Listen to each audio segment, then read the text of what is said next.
name is Frank Kiernan. I am the Director of Emergency Communications for the City of Meriden, Connecticut. I was just recently elected as an Executive Council representative to APCO, which is the Association of Public Safety Communications Officials.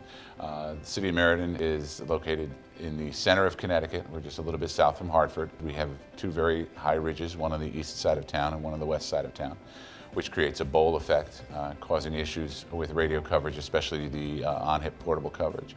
We had some issues with the police department. There were concerns over officer safety with them not being able to contact communications. Our original radio system was an 800 megahertz analog system. We wanted to move towards the future, knowing that most police departments were going to a P25 digital radio. We wanted the ability to provide encryption for the officers as well. We do have a crime suppression unit that deals with some unsavory characters, and the officers are finding that some of these folks were getting better radio transmissions over applications on their smartphones than our officers were getting on their portables.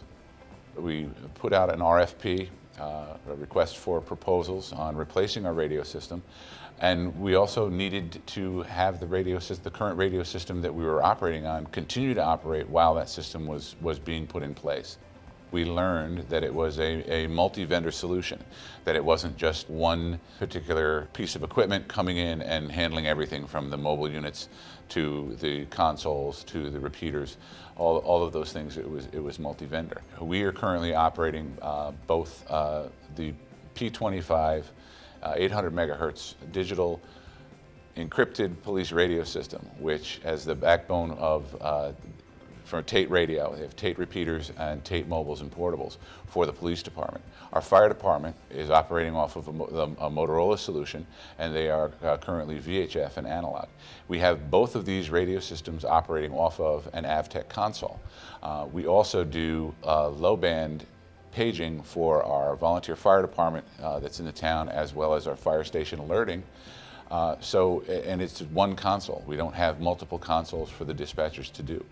One of the main benefits that we have is that it works. Everything works together if we have a major emergency, which unfortunately are common in Connecticut with hurricanes. We're lucky enough that we get quite a bit of advance notice, but to be able to be prepared and be able to communicate across lines to, if you're working in a school, if that school is being opened up as a shelter, to know that we do have radio communications with that school without having to hand out a cache of radios and keep track of that type of stuff.